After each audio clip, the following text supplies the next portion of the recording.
ജയൻ മുൻപ് അഭിനയിച്ച ചില ക്ലോസപ്പ് ഷോട്ടുകൾ എഡിറ്റിംഗ് ടേബിളിൽ അങ്ങേയറ്റം പ്രയാസപ്പെട്ട് കോർത്തിണക്കിയും പ്രധാനപ്പെട്ട ആക്ഷൻ രംഗങ്ങളുടെ ബാക്കി ഭാഗത്ത് ദൂരക്കാഴ്ചകളിൽ ഡ്യൂപ്പുകളെ നിർത്തിയുമാണ് അവർ ആ സിനിമ തിയേറ്ററുകളിൽ എത്തിച്ചത്.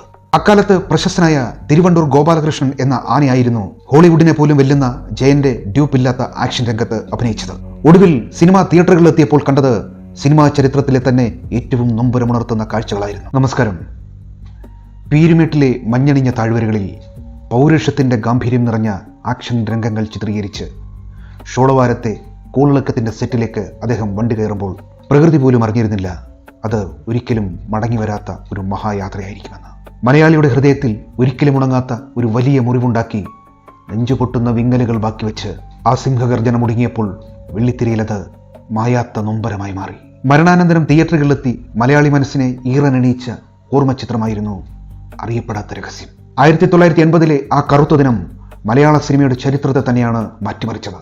കോളിളക്കം സിനിമയുടെ സെറ്റിലുണ്ടായ ദാരുണമായ അപകടം ജയൻ എന്ന കൊടുങ്കാറ്റിനെ നമ്മളിൽ നിന്ന് തട്ടിയെടുക്കുമ്പോൾ ഇവിടെ അറിയപ്പെടാത്ത രഹസ്യം എന്ന ചിത്രത്തിന്റെ ചിത്രീകരണം ഭൂരിഭാഗവും പൂർത്തിയായി കഴിഞ്ഞിരുന്നു. എങ്കിലും വിധി ക്രൂരമായിരുന്നു. തന്റെ കഥാപാത്രത്തിന് സ്വന്തം ശബ്ദം നൽകാൻ ആ ശബ്ദ ഗാംഭീര്യത്തിനെ വിധി അനുവദിച്ചില്ല.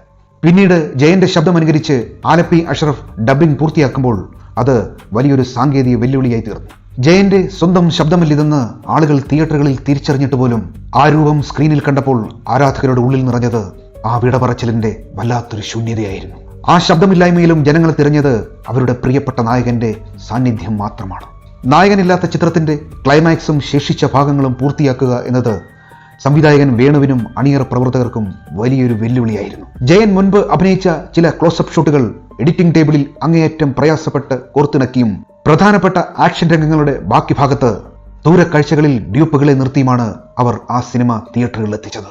ഓരോ ഫ്രെയിമും എഡിറ്റ് ചെയ്യുമ്പോൾ തങ്ങളുടെ പ്രിയപ്പെട്ട നായകൻ ഇനിയില്ലെന്ന ക്രൂരമായ യാഥാർത്ഥ്യം അണിയറ പ്രവർത്തകരുടെ മനസ്സിനെയും കൈകളെയും വല്ലാതെ ഉലച്ചു. ആ വേദനയുടെയും സമർപ്പണത്തിന്റെയും ഫലമായിരുന്നു ഈ ചിത്രം. മലയാള സിനിമയുടെ അനിഷേധ്യ രാജാവായി തിളങ്ങുമ്പോഴും തന്റെ ജൂനിയറായ ജയന്റെ മാസ് ഇമേജിന് വേണ്ടി പല ആക്ഷൻ രംഗങ്ങളിലും മുൻഗണന നൽകാൻ പ്രേംനസീർ എന്ന മഹാനടൻ സ്വയം തയ്യാറായിരുന്നു. അക്കാലത്ത് പ്രശസ്തനായ തിരുവണ്ടൂർ ഗോപാലകൃഷ്ണൻ എന്ന ആനയായിരുന്നു ഹോളിവുഡിനെ പോലും വെല്ലുന്ന ജയന്റെ ഡ്യൂപ്പില്ലാത്ത ആക്ഷൻ രംഗത്ത് അഭിനയിച്ചത്. ചിത്രത്തിന്റെ ടൈറ്റിൽ ക്രെഡിറ്റ്സിൽ ഗായിക പി മാധുരിയുടെ പേര് എഴുതി കാണിക്കുന്നുണ്ടെങ്കിലും സിനിമയിൽ മാധുരിയുടെ ഒരു ഗാനം പോലും ഉൾപ്പെടുത്തിയിട്ടില്ലായിരുന്നു. ഒടുവിൽ സിനിമ തിയേറ്ററുകളിൽ എത്തിയപ്പോൾ കണ്ടത് സിനിമാ ചരിത്രത്തിലെ തന്നെ ഏറ്റവും നൊമ്പരമുണർത്തുന്ന കാഴ്ചകളായിരുന്നു. തിയേറ്ററുകളിൽ സാധാരണ ജയൻ സിനിമകൾക്ക് ഉണ്ടാകാറുള്ള ആർപ്പുവിളികൾക്കോ ചൂളം വിളികൾക്കോ പകരം വലിയൊരു നിശബ്ദ മൂകതയാണ് പടർന്നത്. വെള്ളിത്തിരയിൽ ജയൻ വില്ലന്മാരെ നേരിടുന്നത് കണ്ടപ്പോൾ പ്രേക്ഷകരുടെ കണ്ണുകൾ നിറഞ്ഞു. കയ്യടി വാങ്ങേണ്ട മാസ് രംഗങ്ങളിൽ കാണികൾ തിയേറ്ററുകളിലിരുന്ന് വിതുമ്പി.